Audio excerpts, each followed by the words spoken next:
Hello বন্ধুরা, hello বন্ধুরা, দেখো কি করছে এইসব সবজি টবজি, দেখো কি অবস্থা করছে। আমার থালা বাসন সব ফেলে দিয়ে কি করছে।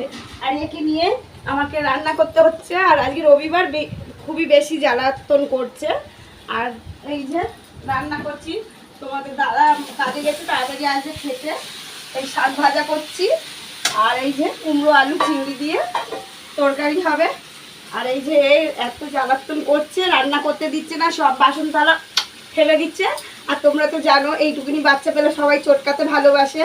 আর আমাকে জ্বালাতন এত করে, মানে আমি ডিউটিতে বাড়ি এলে সব সময় আমার কাছে, এখানে খাবে, এখানে ঘুমাবে, এখানেই শোবে, এখানেই সব করবে, মানে এই রান্নাঘরে।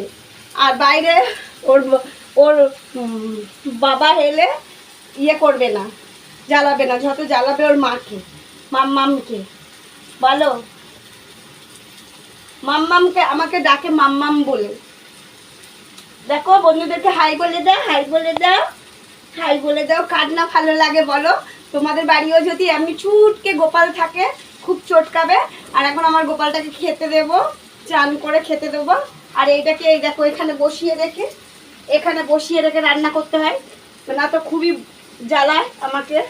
আর এই সপ্তাহে একদিন শুধু রবিবার যখন ছুটি থাকে তখন এই কোলে করে নিয়ে আমাকে রান্না করতে হয়। কি জ্বালায় আমি বলে বোঝাতে পারছি না। তো টাটা বন্ধুরা।